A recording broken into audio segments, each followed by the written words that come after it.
Sticky ads, the hidden threat behind internet advertising. In the world of online advertising, you may encounter a type of ad that is incredibly difficult to close. It can take multiple clicks, 5 or 6, sometimes more, to finally close the ad, but in the process of clicking, the ad often redirects you to various other links. These types of ads are sometimes referred to as sticky ads. Essentially, they aim to stick to you, keeping you engaged.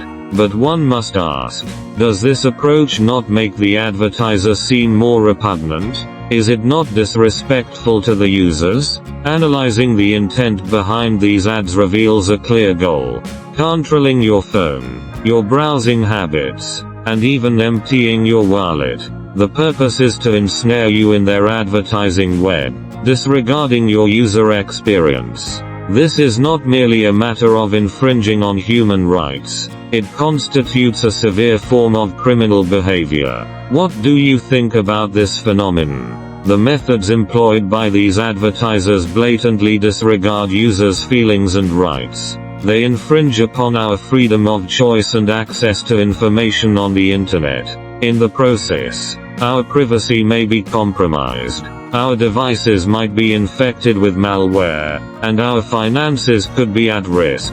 These tactics demonstrate a lack of respect for users and are a form of exploitation. Furthermore, these ads damage the internet's ecosystem as a whole. A surplus of sticky ads can ruin the user experience and cause users to view the internet negatively. Over time, this erosion of trust could lead to a decline in users' interest in online content, and potentially a backlash against the internet. This poses a significant threat to the future of both the internet and the advertising industry. More concerning is the fact that these ads can sometimes collaborate with other malware, creating an entire criminal network.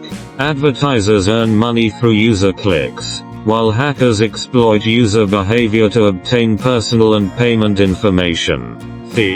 This partnership paves the way for a range of online crimes, including theft, fraud, and identity theft. So, how should we respond to this situation? First, we need to increase our own awareness of internet security and learn to identify and avoid these types of ads. We can protect ourselves by using ad blockers, clearing our browser cache regularly, and choosing secure browsers. Additionally, we should cultivate the habit of not clicking on unknown links or downloading unfamiliar software. Governments and regulatory bodies should also strengthen oversight of internet advertising, creating and enforcing stringent ad standards and laws. Violation of these laws should result in harsh penalties for offending advertisers. The advertising industry must also improve self-regulation, promoting ethical and legal advertising practices that respect users' rights and experience. Additionally, there needs to be a focus on education to raise awareness of advertising fraud and improve discernment. Education can help people become more vigilant, recognizing and avoiding potential threats. Have you encountered these hard-to-close ads? What are your thoughts on this issue? How do you believe we can better protect ourselves from these intrusive ads? In this complex digital landscape, a collective effort is needed to create a healthier, safer online environment. What experiences or suggestions do you have to share? Let's continue the conversation and explore potential solutions together.